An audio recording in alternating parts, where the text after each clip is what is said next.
전현 당장 군복 벗겨. 병사들 앞에서 확인해 봐야겠어. 창녕부대 연병장은 숨이 막히도록 얼어붙었습니다. 혹한기 훈련에서 가난한 집 외아들이 죽었는데 지휘관 아들은 PX에서 컵라면을 먹고 있었던 충격적인 반전. 그리고 그날 드러난 여군 쓰리스타의 창녕 문신 진실의 폭로가 시작됩니다. 새벽 5시 국방부 청사는 아직 어둠에 잠겨 있었습니다. 하지만 13층 중장실에는 벌써 불이 켜져 있었죠. 장미연 중장은 어김없이 새벽부터 책상 앞에 앉아 있었습니다. 대한민국 최초의 여군 쓰리스타. 그 무게는 생각보다 훨씬 무거웠습니다. 특히 아버지가 전 참모총장이었다는 사실은 더욱 그녀를 올감했죠. 사람들의 시선이 늘 따가웠습니다. 아버지 덕분에 올라간 거 아니야? 여자라서 특별 대우 받는 거지. 이런 소리들을 들을 때마다 장미연은 더욱 철저해졌습니다. 중장님, 오늘도 일찍 오셨네요. 부관 김대위가 커피를 가져다 주며 말했습니다. 응, 고마워요. 오늘 일정은 어떻게 되나요? 상급부대 점검 보고서 검토하시고 오후에는 예산회의가 있습니다. 그런데 중장님, 김대위가 조심스럽게 말을 꺼냈습니다. 요즘 창녕부대 쪽에서 이상한 소문들이 돌고 있다는 이야기가 있던데요. 장미연의 손이 잠시 멈췄습니다. 창녕부대 아버지가 젊은 시절 연대장으로 복무했던 그에게는 특별한 의미가 있는 부대였죠. 어떤 소문 말인가요? 글쎄요, 확실하지는 않지만 군납 관련해서 뭔가 문제가 있다는 이야기들이 들려오고 있습니다. 장미연은 고개를 끄덕이며 서류를 펼쳤습니다. 하지만 마음 한편에는 불안함이 자리 잡고 있었죠. 요즘 들어 이런 소문들이 자주 귀에 들어왔거든요. 병사들의 부당한 대우, 장비 부족, 그리고 그 뒤에 숨어 있는 어두운 거래들. 창녕은 조선의 수호신이다. 언제나 정의롭고 당당해야 한다. 아버지가 생전에 자주 하셨던 말씀이 머릿속에 맴돌았습니다. 오전 업무를 마치고 점심을 먹으러 가던 길, 장미연은 복도에서 몇 명의 영관급 장교들이 수군거리는 소리를 들었습니다. 창녕부대에서 또 사고 났다더라. 이번엔 뭔데? 병사 하나가 훈련 중에 쓰러졌대. 심장마비라고 하던데. 요즘 젊은 애들이 체력이 딸려서 그런 거 아냐? 글쎄, 그런데 이상한 게 방한복 지급이 제대로 안 됐다는 소문도 있고. 장미연은 발걸음을 늦추며 귀를 기울였습니다. 하지만 장교들은 그녀를 발견하자 급히 입을 다물고 경례를 했죠. 점심을 먹고 돌아와서 장미연은 우편함을 확인했습니다. 공문들 사이에 낡은 봉투 하나가 끼어 있었죠. 발신인 표시가 없는 익명의 편지였습니다. 봉투 겉면에는 떨리는 글씨로 장미연 중장님께 개인적으로라고 적혀 있었습니다. 뭔가 불길한 예감이 들었지만 장미연은 조심스럽게 봉투를 열어보았습니다. 편지지는 거칠었고 글씨는 떨리는 손으로 쓴 듯 흔들렸습니다. 하지만 내용은 충격적이었습니다. 장미연 중장님께 저는 창녕부대에서 복무하는 한 병사입니다. 더 이상 참을 수가 없어서 이렇게 편지를 드립니다. 어제 저희 부대에서 김도윤 병장이 훈련 중에 죽었습니다. 공식 발표는 심장마비라고 했지만 사실은 혹한기 훈련에서 얼어 죽은 겁니다. 중장님, 저희는 겨울인데도 여름 군복을 입고 있습니다. 방한복은 장부에만 있을 뿐이에요. 편지는 계속 이어졌습니다. 김도윤 병장은 시골 외아들이었습니다. 부모님이 농사 지으며 힘들게 키운 아들이었어요. 그런데 그 아이가 추위에 떨다가 죽었습니다. 반면 박정우 대령의 아들 박지훈 일병은 PX에서 따뜻하게 근무하고 있습니다. 이게 공정한 군대입니까? 저희가 입고 있는 군복과 장비들이 대부분 장부에만 존재합니다. 실제로는 낡고 해진 것들 뿐이에요. 신형 소총도 서류상으로만 있고 실제로는 20년 넘은 구형만 있습니다. 편지의 마지막 부분은 더욱 절절했습니다. 중장님의 아버지께서 그토록 사랑하셨던 창룡 부대가 이렇게 썩어가고 있습니다. 병사들의 목숨을 담보로 한 더러운 장사가 벌어지고 있어요. 부디 도와주십시오. 더 이상 억울한 죽음이 없기를 바랍니다. 하지만 이 편지가 발각되면 저도 위험할 수 있으니 조심스럽게 접근해 주시기 바랍니다. 편지를 다 읽고 나니 손이 떨렸습니다. 컵을 들어 물을 마시려 했지만 손이 너무 떨려서 컵을 제대로 잡을 수가 없었죠. 장미연은 잠시 눈을 감고 깊은 숨을 쉬었습니다. 창밖을 내다보니 창룡 부대가 있는 방향이 보였습니다. 저 멀리 산 너머에 아버지의 혼이 깃든 부대가 있었죠. 그곳에서 지금 이런 일들이 벌어지고 있다니. 미연아, 군인의 첫 번째 임무는 나라를 지키는 것이다. 하지만 그보다 먼저 함께 싸우는 전우들을 지켜야 한다. 특히 어린 병사들은 부모가 나라에 맡긴 소중한 자식들이다. 절대 그들을 함부로 대해서는 안 된다. 아버지의 목소리가 귓가에 생생하게 들려왔습니다. 그리고 또 다른 말씀도 떠올랐죠. 정의는 때로 혼자 걸어야 하는 외로운 길이다. 하지만 그 길을 걸어야만 진정한 군인이 될 수 있다. 장미연은 편지를 다시 한번 읽어보았습니다. 김도윤 병장, 시골 외아들, 부모님이 농사 지으며 키운 소중한 아들. 그 아이가 추위에 떨다가 죽었다는 것입니다.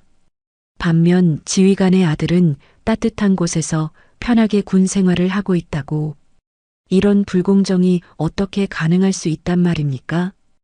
해가 지고 있었습니다. 석양이 국방부 청사를 붉게 물들이고 있었죠. 마치 창룡의 붉은 그림자가 드리워지는 것 같았습니다. 장미연은 결심했습니다. 이 문제를 그냥 넘어갈 수는 없었습니다. 부관, 장미연이 큰 소리로 불렀습니다. 네, 중장님. 내일 일정 모두 취소해 주세요. 네, 중장님, 무슨 일이시라도 급한 출장이 생겼어요. 며칠 걸릴 것 같습니다. 장미연의 목소리에는 전에 없던 결의가 담겨 있었습니다. 장미연은 서랍에서 낡은 수첩을 꺼냈습니다. 아버지의 유품이었죠. 수첩 표지에는 창룡 문양이 새겨져 있었습니다. 페이지를 넘기니 아버지의 필체로 이런 글이 적혀 있었습니다. 썩은 것을 도려내지 않으면 건강한 것도 함께 썩는다. 용기 있는 자만이 칼을 들 수 있다. 장미연은 그 글을 오랫동안 바라보았습니다. 그리고 중얼거렸습니다. 아버지, 딸이 가겠습니다. 창룡의 명예를 되찾으러. 그날 밤 장미연은 침대에 누워도 잠이 오지 않았습니다. 편지 속 김도윤 병장의 이야기가 머릿속을 떠나지 않았죠. 시골 외아들이 추위에 떨다가 죽었다는 그 끔찍한 현실이 계속 마음을 짓눌렀습니다. 새벽 4시 장미연은 일어나 아버지의 서재로 향했습니다. 벽면에 걸린 창룡 부대 사령관 시절 사진을 바라보며 중얼거렸죠. 아버지라면 어떻게 하셨을까? 그때 문득 아버지의 말씀이 떠올랐습니다. 미연아, 진실을 알고 싶으면 때로는 높은 자리를 내려놓아야 한다. 권력의 자리에 앉아 있으면 진짜 아래가 보이지 않는 법이다. 장미연은 결심했습니다. 직접 현장에 가서 확인하겠다고 말입니다. 하지만 중장 신분으로 가면 모든 게 가려질 테니까요. 미리 꾸며놓은 모습만 보게 될 거였습니다. 그렇다면 장미연의 눈에서 번뜩이는 빛이 났습니다. 나는 더 이상 쓰리스타가 아니다. 이름 없는 늙은 원사로 간다. 다음 날 새벽 장미연은 아무도 없는 국방부 청사에 도착했습니다. 인사과에 전화를 걸어 가짜 신분으로 창룡 부대 파견 서류를 만들었죠. 박성철 원사라는 이름으로 말입니다. 그리고 옷장 구석에서 낡은 전투복과 군화를 꺼냈습니다. 몇 년 전 현장 시찰 때 입었던 것들이었어요. 화장실 거울 앞에서 머리를 헝클어뜨리고 허리를 굽히니 말년 원사의 모습이 제법 그럴듯했습니다. 좋아, 이제 박성철 원사다. 창룡 부대까지는 시외버스로 2시간이 걸렸습니다. 장미연은 창밖을 바라보며 생각에 잠겼죠. 30년 넘게 군인으로 살았지만 이렇게 위장해서 들어가는 건 처음이었습니다. 김도윤 병장, 당신의 억울함을 꼭 밝혀내겠습니다. 오후 2시 창룡 부대 정문에 도착했습니다.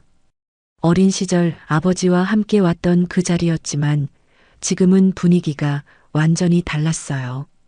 창룡 조형물은 색이 발해 있었고 경비병들도 풀이 죽어 있었습니다. 박성철 원사입니다. 오늘부터 임시 배속되었습니다. 부대 안으로 들어서자마자 충격적인 광경이 펼쳐졌습니다. 12월 중순인데도 병사들 대부분이 여름 군복을 입고 있었어요. 군화는 밑창이 닳아 구멍이 날 정도였고 제대로 된 방한복을 입은 병사는 거의 보이지 않았습니다. 이게 대체 무슨 일이지? 연대 본부에서 박정우 대령이 기다리고 있었습니다. 40대 중반의 오만한 인상이었죠. 박성철 원사님이시군요.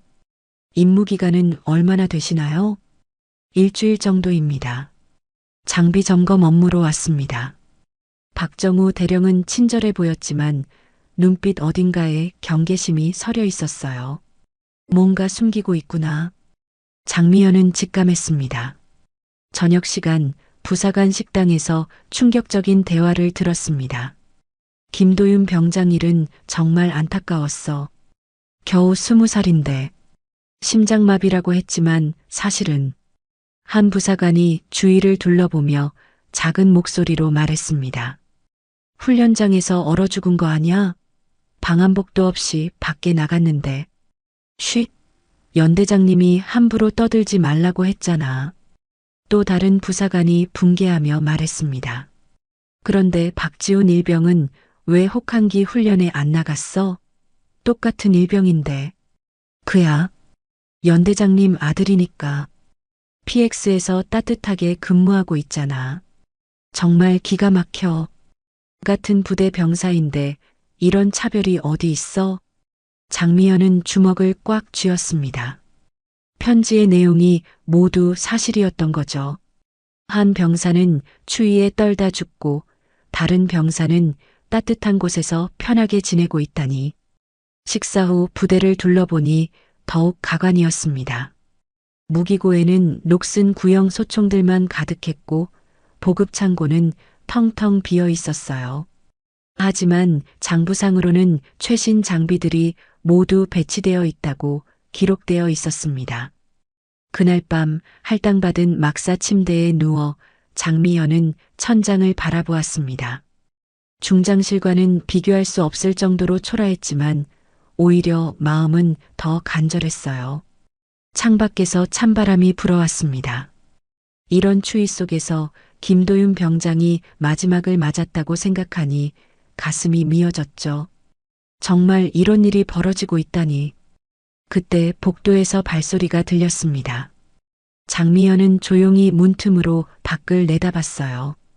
박정우 대령이 몇 명의 부하들과 함께 지나가고 있었습니다. 새로운 원사, 좀 이상하지 않아? 뭔가 냄새를 맡고 온 것 같은데. 걱정 마십시오. 며칠 있으면 갈 사람입니다. 그냥 조용히 넘어가죠. 하지만 혹시 모르니까 계속 지켜봐. 특히 보급창고나 무기고 쪽에 얼씬거리면 바로 보고해. 장미연은 속으로 냉소했습니다. 역시 뭔가 숨기고 있구나. 내일부터 본격적으로 파헤쳐보자. 발소리가 멀어진 후 장미연은 다시 침대에 누웠습니다. 하지만 잠은 오지 않았어요. 머릿속에는 온갖 계획들이 스쳐 지나갔습니다. 김도윤 병장의 죽음, 사라진 장비들, 그리고 그 뒤에 숨은 진실. 반드시 밝혀내겠어. 창밖으로 보이는 별들을 바라보며 장미연은 다짐했습니다. 내일부터 시작될 진짜 수사를 위해서 말이죠. 새벽바람이 막사를 스쳐 지나갔습니다. 마치 김도윤 병장의 혼이 진실을 밝혀달라고 속삭이는 것 같았어요. 다음 날 새벽 기상 나팔과 함께 장미연은 눈을 떴습니다. 부사관들과 함께 연병장으로 나가자마자 충격적인 광경이 펼쳐졌어요. 12월 중순의 혹독한 추위 속에서 병사들 대부분이 얇은 여름 전투복만 입고 떨고 있었습니다. 몇몇 병사들은 입술이 파랗게 질려 있었는데 박정우 대령은 아무렇지도 않은 듯 확성기를 들고 소리쳤어요. 오늘부터 혹한기 생존 훈련을 실시한다. 추위를 이겨내는 것이 진짜 군인의 자질이다. 제대로 된 방한복도 없이 무슨 혹한기 훈련이야. 장미연은 속으로 분개했습니다. 점호 후 보급 창고로 향했어요. 창고직이 이 상사가 안내해 주었는데 문을 여는 순간 경악했습니다. 텅 빈 선반들과 구석에 해진 구형 방한복 몇 벌만 걸려 있었거든요. 이게 전부입니까? 이 상사가 주위를 살피더니 속삭였습니다. 장부상으로는 신형 방한복 200벌이 있다고 되어 있어요. 하지만 재고 장부를 확인해 보니 더욱 기가 막혔어요.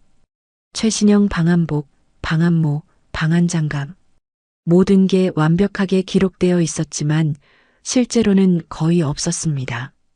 이 장부는 언제 만든 건가요? 한 달 전 상급부대 점검 때요. 가짜 장부로 상급부대를 속이고 그 피해는 고스란히 병사들에게 돌렸던 거였어요. 무기고 상황도 마찬가지였습니다. K2 소총 100정이 있다고 기록되어 있지만 실제로는 20년 넘은 M16 구형 소총만 녹슬어가며 놓여 있었어요. 점심시간 병사 식당에서 더욱 참담한 현실을 봤습니다. 묽은 된장찌개와 김치, 보리밥이 전부였거든요. 한쪽 테이블에서 병사들이 작은 목소리로 이야기하고 있었어요. 김도윤이가 죽기 전날 밤에 뭐라고 했는지 기억나?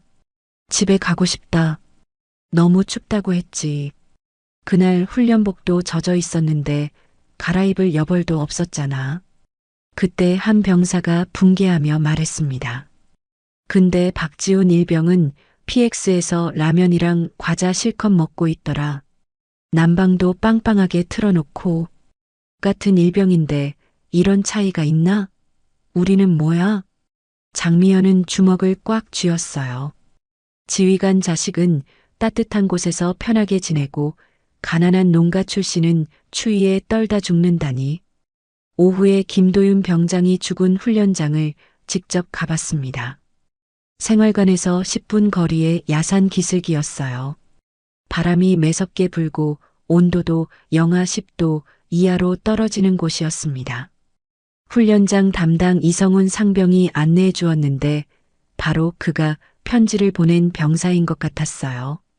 여기서 김도윤 병장이 쓰러졌습니다. 이성훈 상병이 한 지점을 가리켰습니다. 그날 밤 영하 15도였는데 방한복도 없이. 왜 방한복을 안 입었죠? 입을 게 없었어요. 지급받은 것도 빌려줄 것도 없었거든요. 나무 한 그루 없는 벌판에 찬바람이 매섭게 불어왔어요.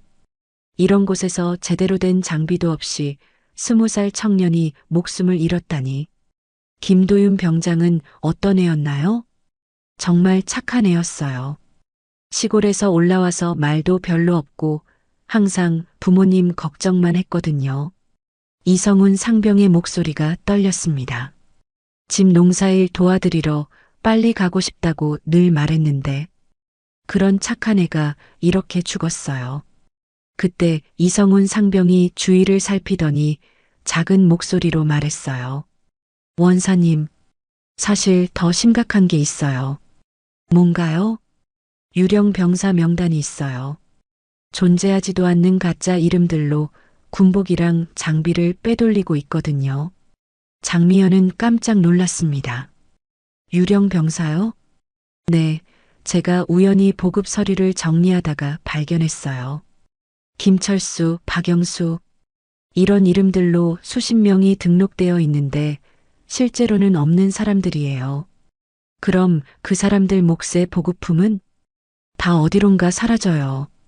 아마 팔아넘기는 것 같은데. 이성훈 상병이 작은 종이 뭉치를 건네주었습니다. 이거 복사해뒀어요. 증거로 쓰세요. 장미연은 종이를 받으며 가슴이 뛰었어요. 드디어 결정적 증거를 잡은 거였습니다. 저녁 시간 PX 앞을 지나가다가 정말 기가 막힌 광경을 봤어요. 유리창 너머로 박지훈 일병이 따뜻한 난방 아래서 컵라면을 먹으며 웃고 있었거든요. 바로 그 순간 다른 병사들은 추운 생활관에서 얇은 담요로 떨고 있었습니다. 김도윤 병장이 훈련장에서 얼어 죽던 그 시간에도 저 애는 저렇게 웃고 있었겠지. 밤이 되어 막사로 돌아가는 길, 장미연은 갑자기 뒤에서 누군가 따라오는 기분이 들었어요. 뒤돌아보니 박정우 대령의 부하 헌병 몇 명이 멀찍이 서 있었습니다. 벌써 의심하기 시작했구나. 막사에 도착해서 이성훈 상병이 준 서류를 자세히 살펴봤어요. 정말 충격적이었습니다. 존재하지 않는 병사들의 이름으로 수백 벌의 군복, 수십 정의 소총, 각종 장비들이 지급된 것으로 기록되어 있었거든요. 이 모든 걸 어디다 팔았을까? 그리고 그 돈은 누가 가져갔을까? 그때 복도에서 발소리가 들렸어요. 박정우 대령과 몇 명의 부하들이 지나가고 있었습니다. 새로운 원사, 뭔가 수상해. 자꾸 보급 창고며 무기고며 기웃거리고 혹시 상부에서 보낸 건 아닐까요? 설마. 하지만 조심해야 해. 특히 보급 관련 서류는 절대 보여주지 마. 장미연은 숨을 죽이고 들었어요. 이제 본격적으로 경계하기 시작한 거였습니다. 발소리가 멀어진 후 장미연은 다시 서류를 펼쳐봤어요. 유령 병사들의 명단을 보니 분노가 치밀어 올랐습니다. 이 가짜 이름들 하나하나가 김도윤 병장 같은 진짜 병사들의 목숨을 앗아간 거였거든요. 내일은 더 조심해야겠어. 하지만 포기할 수는 없어. 창밖으로 찬바람이 불어와 창문을 흔들었어요. 마치 김도윤 병장의 혼이 진실을 밝혀달라고 간절히 호소하는 것 같았습니다. 장미연은 서류를 조심스럽게 숨기고 침대에 누웠어요. 내일부터는 더욱 위험한 수사가 시작될 거였습니다. 하지만 이제 돌이킬 수 없었어요. 반드시 진실을 밝혀내고 정의를 실현해야 했으니까요. 다음 날 새벽 장미연은 평소보다 일찍 일어났습니다. 오늘은 이성훈 상병과 더 자세한 이야기를 나눠야 했거든요. 하지만 조심해야 했어요. 어제부터 박정우 대령이 의심의 눈초리를 보내고 있었으니까요. 아침 점호 후 장미연은 일부러 다른 부사관들과 함께 커피를 마시며 자연스럽게 행동했습니다. 의심받지 않기 위해서였죠. 원사님, 어디서 오셨어요? 한 부사관이 물었습니다. 본부에서 왔어요. 장비 점검 업무 때문에 잠깐 파견 나온 거예요. 요즘 상급 부대에서 점검을 자주 하네요. 작년에도 몇 번 왔었는데 그때 다른 부사관이 작은 목소리로 말했어요. 그런데 점검할 때마다 이상해요. 갑자기 새 장비들이 나타났다가 점검 끝나면 또 사라지고. 쉿! 그런 얘기 함부로 하면 안 돼. 장미연은 귀가 번쩍 뜨였습니다.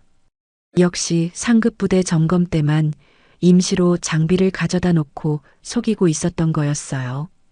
오전 10시쯤 장미연은 이성훈 상병이 근무하는 보급계로 갔습니다. 다행히 다른 사람들은 모두 외부 업무로 나가고 이성훈 상병만 혼자 있었어요. 상병, 어제 준 서류 말인데 더 자세한 얘기를 들을 수 있을까요? 이성훈 상병은 주위를 살핀 후 작은 목소리로 말했습니다. 원사님, 사실 더 무서운 게 있어요. 유령 병사만이 아니라 아예 존재하지 않는 부대까지 만들어 놨거든요. 부대요? 네, 서류상으로는 창룡부대 이하의 특수작전대가 있다고 되어 있어요. 20명 규모로 말이에요. 하지만 그런 부대는 실제로 없어요. 이성훈 상병이 또 다른 서류 뭉치를 꺼냈습니다. 이 가짜 부대 이름으로 최신 무기들, 야간 투시경, 방탄복, 엄청난 장비들을 구매했다고 기록되어 있어요. 총 금액이 10억 원이 넘어요. 장미연은 숨이 막혔습니다. 10억 원. 그 돈이면 부대 전체 병사들에게 제대로 된 군복과 장비를 다 지급하고도 남을 금액이었어요. 그 장비들은 다 어디로 갔을까요? 아마 해외로 밀매된 것 같아요. 며칠 전에 우연히 연대장실 앞을 지나가는데 전화 통화하는 소리를 들었거든요. 물건은 언제 부산항으로 보내냐, 돈은 언제 입금되냐, 이런 얘기들. 그때 갑자기 문이 열리며 박정우 대령이 들어왔습니다. 이성훈 상병은 재빨리 서류를 서랍에 숨겼어요. 뭐 하고 있나? 박정우 대령의 목소리가 차갑게 울렸습니다. 보급 현황을 점검하고 있었습니다. 장미현이 태연하게 대답했어요. 박정우 대령은 의심스러운 눈으로 두 사람을 번갈아 보더니 말했습니다. 원사, 오늘 오후에 제 사무실로 오시죠. 할 말이 있어요. 네, 알겠습니다. 박정우 대령이 나간 후 이성훈 상병이 식은땀을 흘렸어요. 원사님, 위험해요. 연대장이 완전히 의심하고 있어요. 괜찮아요. 하지만 더 조심해야겠네요. 점심시간에 장미연은 김도윤 병장과 같은 생활관에 있던 병사들을 만났습니다. 그들에게서 더욱 가슴 아픈 이야기를 들을 수 있었어요. 김도윤이는 정말 착한 애였어요. 한 병사가 눈물을 글썽이며 말했습니다. 집에 혼자 계신 어머니 걱정만 하고 마지막 날에도 어머니가 아프시다는데 휴가라도 나갔으면 좋겠다고 했어요. 그런데 훈련 나가기 전에 뭐라고 했는지 아세요? 오늘은 왠지 집에 가고 싶다고. 또 다른 병사가 붕괴하며 말했어요. 박지훈 일병하고 정말 대조적이었어요. 김도윤이는 추위에 떨면서도 훈련에 성실했는데 박지훈이는 아버지 백으로 PX에서 놀고만 있잖아요. 심지어 김도윤이가 죽던 날에도 박지훈이는 PX에서 치킨 시켜 먹고 있었어요. 장미연은 주먹을 쥐었습니다. 같은 나이 같은 계급인데 이런 차별이 있을 수 있단 말입니까?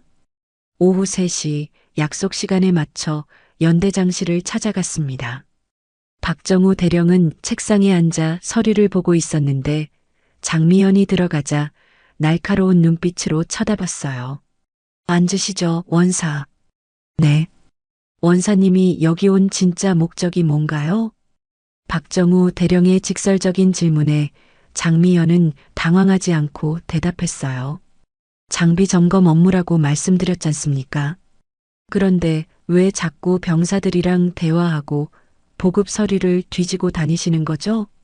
점검 업무의 일환입니다. 박정우 대령이 책상을 탁 치며 일어났어요. 거짓말 마시죠. 원사님 정체가 뭔지 알아봤거든요. 박성철이라는 원사는 존재하지 않아요. 장미연의 심장이 빨리 뛰기 시작했습니다. 들켰구나. 그래서 다시 묻겠습니다. 당신 정체가 뭐고 여기 왜 왔어요? 그때 갑자기 문이 열리며 헌병 2명이 들어왔어요. 연대장님 지시에 따라왔습니다. 저 사람 신원을 확인해야겠어. 혹시 간첩일 수도 있으니까 옷부터 벗겨봐. 장미연은 절체절명의 순간이었습니다. 하지만 아직 포기할 수는 없었어요. 마지막까지 버텨봐야 했습니다. 잠깐만요. 제가 간첩이라는 증거가 있나요? 증거는 나중에 찾으면 돼. 일단 신원부터 확인하자고. 헌병들이 장미연에게 다가왔어요. 이제 정말 끝인가 싶었습니다. 그런데 그때 연대장실 창문 너머로 병사들이 연병장에서 훈련하는 모습이 보였어요. 여전히 얇은 옷을 입고 추위에 떨고 있는 그들의 모습을 보니 장미연은 다시 한번 결심했습니다. 김도윤 병장의 억울함을 반드시 밝혀내겠어. 설령 내 정체가 드러나더라도. 헌병들의 손이 장미연의 군복 단추에 닿는 순간이었습니다. 모든 것이 드러나는 순간이 다가오고 있었어요. 헌병들의 손이 장미연의 군복 단추에 닿는 순간 연대장실 문이 갑자기 벌컥 열렸습니다. 연대장님, 큰일 났습니다. 한 부사관이 헐떡이며 뛰어들어왔어요. 뭔 일이야, 이 바쁜 와중에. 상급 부대에서 긴급 점검단이 온다고 연락 왔습니다. 1시간 후에 도착한다고. 박정우 대령의 얼굴이 순식간에 하얗게 질렸어요. 헌병들도 당황한 기색이 역력했습니다. 뭐, 갑자기 미리 연락도 없이? 네, 그냥 깜짝 점검이라고. 지금 당장 부대 전체가 비상이에요. 박정우 대령은 식은땀을 흘리며 장미연을 쳐다봤어요. 지금 당장 점검에 대비해야 하는데 이런 일로 시간을 보낼 여유가 없었거든요. 원사, 일단 가보시죠. 이 일은 나중에 다시 얘기하겠어요. 장미연은 속으로 안도의 한숨을 쉬었습니다. 정말 아슬아슬한 순간이었어요. 연대장실을 나오자마자 부대 전체가 발칵 뒤집어진 상태였습니다. 병사들은 부랴부랴 청소에 나섰고 부사관들은 서류를 정리하느라 정신없이 뛰어다니고 있었어요. 가장 흥미로운 건 보급 창고 쪽이었습니다. 갑자기 트럭들이 들어와서 새 군복들과 장비들을 나르고 있었거든요. 역시 점검 때만 임시로 가져다 놓는구나. 장미연은 이성훈 상병을 찾아갔어요. 그는 창고에서 새로 들어온 방한복들을 정리하고 있었습니다. 상병, 이 옷들 어디서 가져온 거예요? 이성훈 상병이 주위를 살피더니 작은 목소리로 말했어요. 다른 부대에서 빌려온 거예요. 점검 끝나면 다시 돌려줘야 해요. 그럼 평소에는? 이런 건 아예 없어요. 점검 때만 잠깐. 그때 갑자기 박정우 대령이 확성기를 들고 소리쳤습니다. 전 부대원 비상, 상급 부대 점검단이 곧 도착한다. 모든 장비 점검하고 특히 보급 상황 완벽하게 준비해. 병사들이 우르르 몰려나와 부랴부랴 준비하기 시작했어요. 그런데 정말 기가 막힌 광경이 펼쳐졌습니다. 갑자기 나타난 새 군복들을 병사들에게 나눠주면서 점검 끝나면 바로 반납하라고 지시하고 있었거든요. 심지어 무기고에도 새로운 소총들이 들어오고 있었어요. 이런 식으로 속이고 있었구나. 1시간 후 점검단이 도착했습니다. 중령급 장교를 단장으로 한 5명의 점검팀이었어요. 박정우 대령은 완전히 다른 사람이 된 것처럼 친절하고 예의 바르게 맞이했습니다. 어서 오십시오. 저희 창룡부대에 오신 것을 환영합니다. 점검이 시작되었어요. 보급 창고를 둘러본 점검단은 만족해했습니다. 오, 방한복 상태가 아주 좋네요. 병사들 관리가 잘 되어 있어요. 감사합니다. 저희가 항상 병사들 복지에 신경 쓰고 있거든요. 박정우 대령의 뻔뻔한 거짓말에 장미연은 속이 뒤틀렸어요. 무기고 점검에서도 마찬가지였습니다. 최신형 K2 소총들이 잘 관리되어 있네요. 네, 병사들 훈련도 열심히 하고 있습니다. 점검단이 연병장에서 병사들을 점검할 때는 더욱 가관이었어요. 모든 병사들이 새 군복을 입고 반듯하게 서 있었거든요. 며칠 전까지 해진 옷을 입고 떨고 있던 그 병사들 말이에요.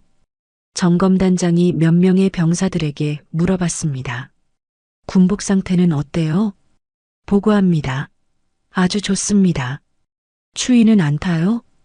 보고합니다. 방한복이 완벽해서 춥지 않습니다. 병사들은 거짓말을 할 수밖에 없었어요.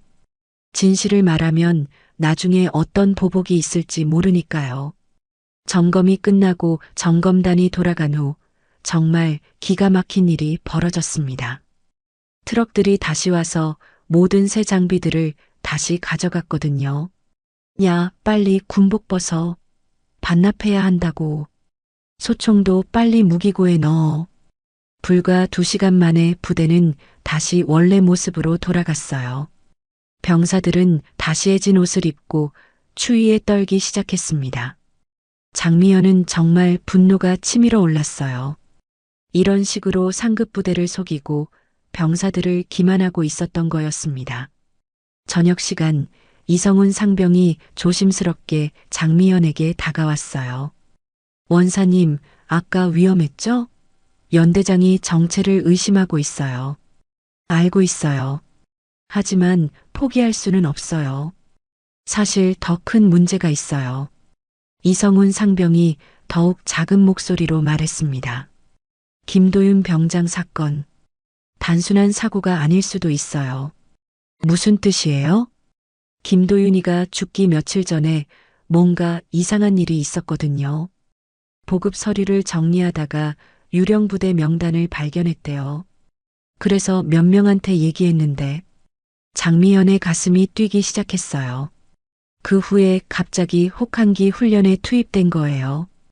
다른 병사들은 빠지는데 김도윤이만 혼자. 설마 의도적으로? 확실하지는 않지만 너무 우연이 많아요. 이성훈 상병의 말을 듣고 나니 소름이 돋았어요. 혹시 김도윤 병장의 죽음이 단순한 사고가 아니라 입막음을 위한 것이었다면 그날 밤 장미연은 잠을 이룰 수 없었습니다. 김도윤 병장이 진실을 알았기 때문에 죽임을 당했을 가능성이 점점 커 보였거든요. 창밖에서 바람이 불어왔어요.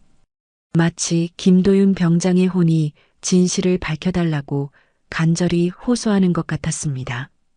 반드시 진실을 밝혀내겠어. 설령 내 목숨을 걸더라도.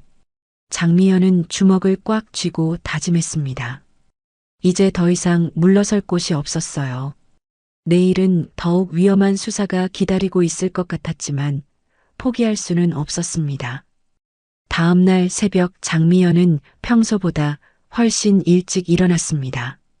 어젯밤 이성훈 상병의 말이 계속 머릿속을 맴돌았거든요. 김도윤 병장의 죽음이 단순한 사고가 아닐 수도 있다는 끔찍한 가능성 말이에요. 기상 나팔이 울리기 전 장미연은 조용히 막사를 나와 김도윤 병장이 마지막으로 생활했던 생활관으로 향했습니다. 그곳에서 더 많은 단서를 찾을 수 있을 것 같았거든요. 생활관은 을씨년스럽게 조용했어요. 김도윤 병장의 침상은 그대로 비어 있었고 그의 개인 물품들은 이미 고향으로 보내진 상태였습니다. 원사님? 갑자기 뒤에서 목소리가 들렸어요. 돌아보니 김도윤 병장과 같은 생활관을 썼던 최민수 일병이 서 있었습니다. 아직 잠이 덜 깬 얼굴이었죠. 아, 미안해요. 깨웠나요? 아니에요. 요즘 잠이 잘 안 와서요. 김도윤이 생각나서. 최민수 일병의 목소리가 떨렸어요. 장미연은 기회라고 생각했습니다. 김도윤 병장과 친했나요? 네, 같은 고향이었거든요. 시골에서 올라온 거라 서로 의지했어요. 최민수 일병이 김도윤 병장의 빈 침상을 바라보며 말했습니다. 원사님, 사실 이상한 게 있어요. 뭔가요? 김도윤이가 죽기 며칠 전에 갑자기 무서워하더라고요. 누군가 나를 지켜보고 있는 것 같다고 하면서 장미연의 심장이 빨리 뛰기 시작했어요. 그리고 하루는 보급계에서 돌아와서는 큰일 났다. 나 때문에 다른 사람들도 위험해질 수 있다고 중얼거렸어요. 무슨 뜻인지 물어봤나요? 물어봤는데 대답을 안 하더라고요. 그냥 모르는 게 나으라고만. 그때 갑자기 생활관 문이 벌컥 열리며 박정우 대령이 들어왔습니다. 뒤에는 헌병 2명이 따라왔어요. 뭐 하고 있는 거야? 박정우 대령의 목소리가 차갑게 울렸습니다. 최민수 일병은 깜짝 놀라며 경례했어요. 보고합니다. 잠이 안 와서. 일병은 나가 있어. 원사하고 할 말이 있어. 최민수 일병이 나간 후 박정우 대령이 장미현에게 다가왔습니다. 원사, 어제 일이 끝난 게 아니야. 당신 정체를 반드시 밝혀낼 거거든. 무슨 말씀인지 모르겠습니다. 그럼 지금 당장 신원을 확인해 보자고. 헌병들이 다시 장미연에게 다가왔어요. 이번에는 정말 피할 수 없을 것 같았습니다. 잠깐만요. 장미연이 급하게 말했습니다. 제가 누구든 상관없지 않나요? 중요한 건 이 부대에서 벌어지고 있는 일들이잖아요. 무슨 소리야? 김도윤 병장의 죽음, 사라진 군수품들, 유령 병사들. 이 모든 게 우연의 일치일까요? 박정우 대령의 얼굴이 순간 경직됐어요. 뭘 알고 있는 거지? 충분히 알고 있어요. 유령 부대까지 만들어서 10억 원 넘는 장비들을 빼돌린 것도 알고 있고요. 박정우 대령이 헌병들에게 눈짓했습니다. 헌병들이 장미연의 양팔을 붙잡았어요. 좋아. 그럼 고문이라도 해서 토하게 만들어야겠어. 그 순간 장미연은 더 이상 숨길 수 없다고 판단했습니다. 어차피 들킬 바에야 당당하게 정체를 밝히는 게 나을 것 같았어요. 알겠습니다. 제 정체를 말씀드리죠. 장미연이 군복 단추를 스스로 풀기 시작했어요. 박정우 대령과 헌병들이 호기심 어린 눈으로 지켜봤습니다. 군복이 벗겨지면서 장미연의 등이 드러났습니다. 그 순간 모든 사람들이 경악했어요. 그녀의 등에는 창룡부대 사령관에게만 허락된 전설의 창룡 문신이 선명하게 새겨져 있었거든요. 용의 몸체가 등 전체를 감싸며 올라가는 장엄한 모습이었습니다. 박정우 대령이 그 문신을 보는 순간 얼굴이 하얗게 질렸어요. 이럴 수가. 헌병들도 당황해서 손을 놓았습니다. 그들도 그 문신의 의미를 알고 있었거든요. 참모 총장의 딸. 박정우 대령이 떨리는 목소리로 중얼거렸어요. 바로 그때 생활관 밖에서 소란이 일어났습니다. 어디선가 병사들이 우르르 몰려와서 창문 너머로 안을 들여다보고 있었어요. 저분이 진짜 장군님이세요? 창룡 문신 전설로만 들었던 소문이 순식간에 퍼져나갔습니다. 복도에 연병장에 부대 전체에 장미연의 정체가 알려지기 시작했어요. 몇 분 후 수백 명의 병사들과 부사관들이 생활관 앞 연병장에 모여들었습니다. 그들은 모두 무릎을 꿇고 경례 자세를 취했어요. 중장님, 진짜 장군님이셨습니까? 병사들의 울부짖는 목소리가 부대 전체에 울려 퍼졌습니다. 그 중에는 눈물을 흘리는 병사들도 많았어요. 우리를 구하러 오신 거죠? 김도윤이의 억울함을 풀어주실 거죠? 이성훈 상병도 눈물을 글썽이며 무릎을 꿇었습니다. 중장님, 정말 감사합니다. 저희를 포기하지 않으셨군요. 장미연은 군복을 다시 입으며 병사들을 바라봤어요. 그들의 간절한 눈빛에서 희망을 읽을 수 있었습니다. 박정우 대령은 완전히 당황한 채로 서 있었어요. 이제 모든 게 끝났다는 걸 알고 있었거든요. 대령, 장미연이 차갑게 말했습니다. 이제 모든 걸 털어놓으시죠. 김도윤 병장을 왜 죽였습니까? 저는 유령 부대로 빼돌린 10억 원은 어디에 숨겨뒀고 김도윤 병장이 그 사실을 알았기 때문에 제거한 거 아닙니까? 박정우 대령의 다리가 후들거렸어요.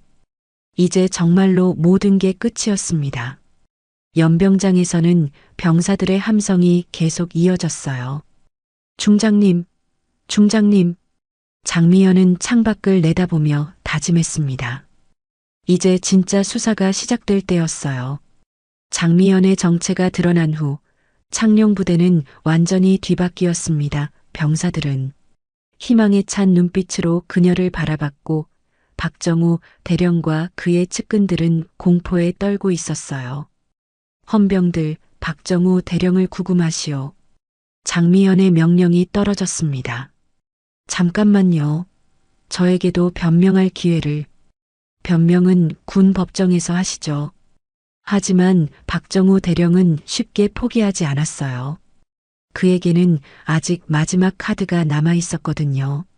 중장님, 저만 체포하시면 안 돼요. 이 일에는 더 큰 손들이 개입되어 있거든요. 장미연이 발걸음을 멈췄습니다. 무슨 뜻입니까? 정치권과 연결된 거대한 카르텔이 있어요. 저는 그냥 말단일 뿐이에요. 박정우 대령이 급하게 말을 이었습니다. 국정감사 때 국회의원들이 와서 직접 지시했어요. 군납업체들과 손잡고 장비를 빼돌리라고.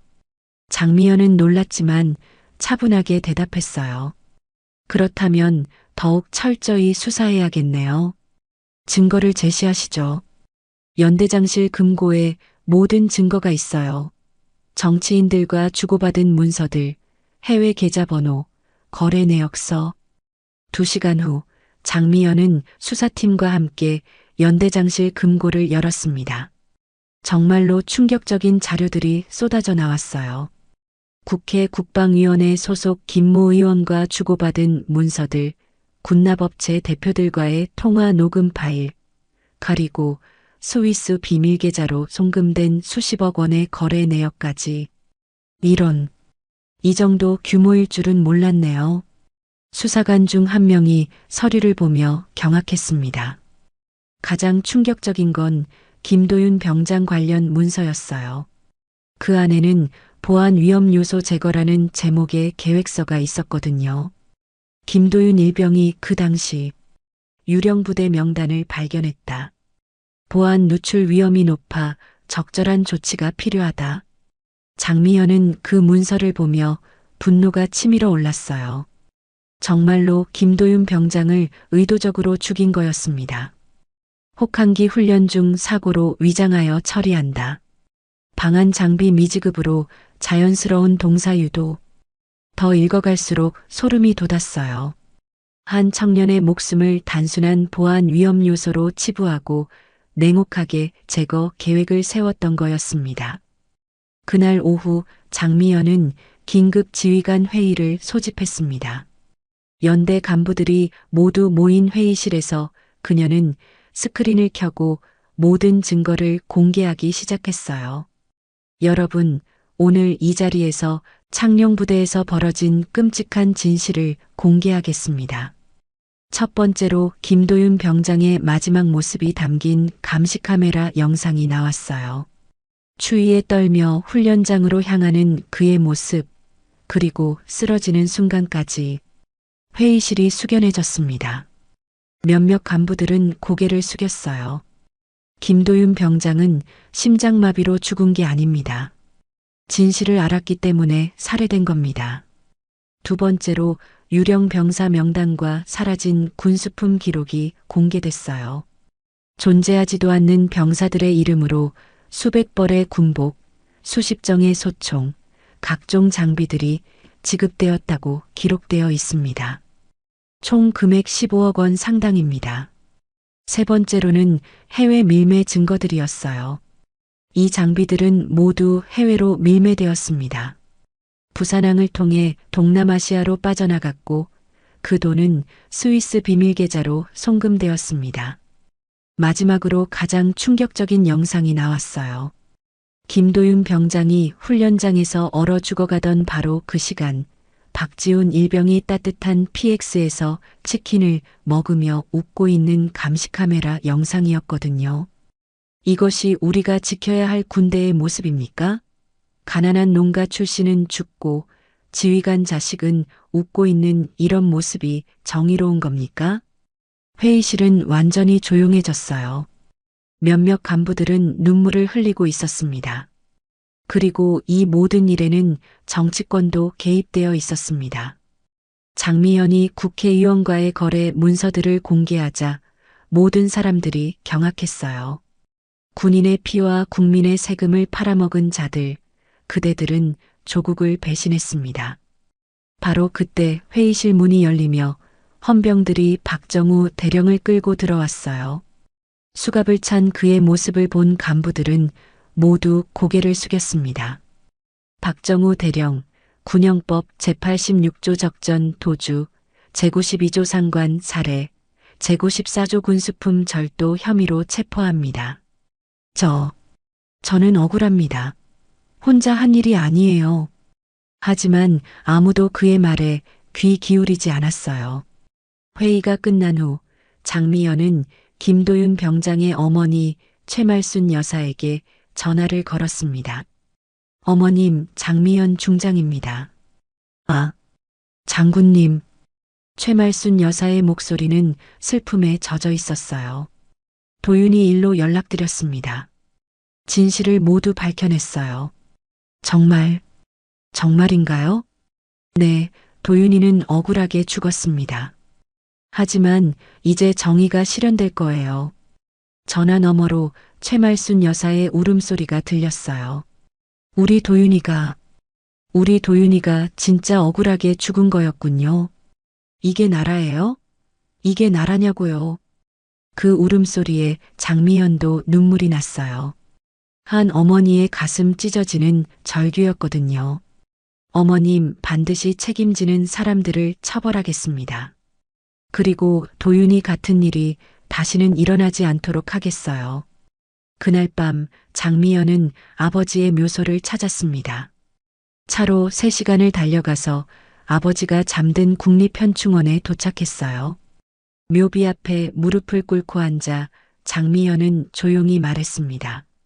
아버지 창룡부대의 진실을 모두 밝혀냈어요. 정말 끔찍한 일들이 벌어지고 있었어요. 찬바람이 불어와 나뭇잎들을 흔들었어요. 하지만 이제 다 해결될 거예요. 아버지가 사랑하셨던 창룡부대가 다시 명예를 되찾을 거고 김도윤 병장 같은 억울한 일도 다시는 없을 거예요. 한 달 후 군법정에서 역사적인 판결이 내려졌습니다. 박정우 대령은 살인, 군수품 절도, 국가기밀 누설 혐의로 무기징역을 선고받았어요. 그의 측근들도 모두 중형을 받았습니다. 더 큰 파장은 정치권에서 일어났어요. 군납 카르텔에 연루된 국회의원 3명이 구속되었고 관련 업체들도 모두 수사망에 걸렸습니다. 수십억 원 규모의 부정부패가 완전히 무너진 거였죠. 이번 사건으로 군 전체의 투명성이 크게 높아질 것으로 기대됩니다. 뉴스에서는 연일 이 사건을 보도했어요. 가장 의미 있는 변화는 창룡부대에서 일어났습니다. 장미연의 지시로 부대 전체가 대대적으로 개혁되었거든요. 무엇보다 병사들의 생활 환경이 완전히 바뀌었어요. 모든 병사들에게 최신형 방한복과 군화가 지급되었고 낡은 무기들도 모두 신형으로 교체되었습니다. 식단도 크게 개선되어서 병사들이 제대로 된 영양을 섭취할 수 있게 되었죠. 와, 이게 진짜 군대밥이야? 한 병사가 감격하며 말했어요. 방한복도 정말 따뜻해. 이제 훈련에도 안 추워. 무엇보다 중요한 건 공정성이었습니다. 이제 모든 병사들이 똑같은 대우를 받게 되었어요. 지휘관의 자식이든 가난한 농가 출신이든 차별 없이 말이죠. 어느 날 오후 장미연은 병사들과 함께 식당에서 식사를 했습니다. 예전에는 상상할 수 없었던 일이었죠. 중장님, 정말 감사해요. 이성훈 상병이 눈물을 글썽이며 말했어요. 저희가 사람 취급받는 느낌이에요. 당연한 거예요. 여러분은 모두 소중한 대한민국의 아들들이니까요. 장미연이 따뜻하게 대답했어요. 근데 중장님, 김도윤이 일은 어떻게 되었어요? 법정에서 모든 진실이 밝혀졌어요. 그리고 그의 어머니께도 정당한 보상이 이루어질 거예요. 실제로 최말순 여사에게는 국가에서 특별보상금이 지급되었고 김도윤 병장은 순직으로 인정받아 국립현충원에 안장되었습니다. 장례식 날 장미연은 직접 참석해서 김도윤 병장에게 마지막 경례를 올렸어요. 도윤아, 이제 편히 쉬어라. 내가 꿈꾸던 공정한 군대를 만들어 놓을게. 최말순 여사는 장미연의 손을 꽉 잡으며 울먹였어요. 장군님 덕분에 우리 도윤이가 억울함을 풀었어요. 정말 감사해요. 어머님이 키우신 아드님이 진짜 영웅이었어요. 도윤이 덕분에 수많은 후배 병사들이 구원받았거든요. 창룡부대로 돌아온 장미연은 연병장에서 전체 부대원들과 함께 서 있었어요. 예전과는 완전히 다른 모습이었습니다. 모든 병사들이 똑같은 신형 군복을 입고 당당하게 서 있었거든요. 여러분, 장미연이 확성기를 들고 말했어요. 앞으로 이 부대에서는 단 한 명의 병사도 불공정한 대우를 받지 않을 것입니다. 네. 병사들이 우렁찬 목소리로 대답했어요. 군이 지켜야 할 건 무기나 군복이 아닙니다. 부모가 안심하고 아들을 맡길 수 있는 믿음입니다. 네. 여러분은 모두 소중한 사람들입니다. 그 사실을 절대 잊지 마세요. 병사들의 함성이 연병장 전체에 울려 퍼졌어요. 우린 사람입니다. 창룡은 썩지 않습니다. 그날 저녁 장미연은 다시 아버지의 묘소를 찾았습니다. 이번에는 마음이 한결 가벼웠어요. 묘비 앞에 무릎을 꿇고 앉아 조용히 말했습니다. 아버지, 해냈어요. 창룡부대가 다시 고개를 들었어요. 하늘에는 별들이 반짝이고 있었어요. 마치 아버지가 미소 짓고 있는 것 같았습니다. 이제 아버지의 군대가 더 이상 부끄럽지 않아요. 김도윤 병장 같은 아이들이 당당하게 군 생활할 수 있는 곳이 되었어요. 찬바람이 불어왔지만 이번에는 따뜻하게 느껴졌어요. 그리고 아버지, 장미연이 미소를 지으며 말했어요. 딸이 정말로 군인다운 군인이 되었어요. 몇 달 후 장미연은 국방부에서 새로운 보직을 맡았습니다. 군 내부 부정부패 척결을 담당하는 특별감찰관이었어요. 이제 창룡 부대뿐만 아니라 정군의 부패를 뿌리 뽑는 임무를 맡게 된 거였죠. 첫 출근 날 사무실 벽에는 김도윤 병장의 사진이 걸려 있었어요. 그 아래에는 이런 글귀가 적혀 있었습니다. 정의는 때로 혼자 걸어야 하는 외로운 길이다. 하지만 그 길을 걸어야만 진정한 군인이 될 수 있다. 아버지의 말씀이었지만 이제는 장미연 자신의 신념이기도 했어요. 그날 오후 또 다른 익명의 편지가 도착했습니다. 이번에는 다른 부대에서 벌어지고 있는 부정부패를 고발하는 내용이었어요. 장미연은 편지를 읽으며 미소를 지었습니다. 이제 또 다른 김도윤 병장들을 구해야 할 시간이었거든요. 좋아, 이번에도 해보자. 사무실 창밖으로 보이는 하늘에는 청룡이 날아오르는 것 같은 구름이 떠 있었어요. 마치 정의가 승리했다는 걸 알려주는 것 같았습니다. 대한민국 최초의 여군 3스타 장미연 중장의 새로운 도전이 시작되었습니다. 창룡 부대의 붉은 그림자는 이제 정의의 상징이 되어 모든 부대를 지켜보고 있었어요. 김도윤 병장의 희생은 헛되지 않았습니다. 그의 죽음이 수많은 후배 병사들에게 희망을 안겨주었고 썩어가던 군대를 다시 일으켜 세웠거든요. 진짜 영웅은 화려한 무공을 세운 사람이 아니라 옳은 일을 위해 목숨을 바친 평범한 청년이었던 거였습니다. 오늘도 함께 해주셔서 감사합니다. 달빛 인생 사연은 가족 이야기, 노후 드라마, 감동 오디오북을 통해 여러분의 마음에 작은 위로와 공감을 전하고 있습니다. 앞으로도 더 많은 인생 사연과 감동 이야기를 함께 하시려면 구독과 좋아요, 알림 설정 꼭 부탁드립니다.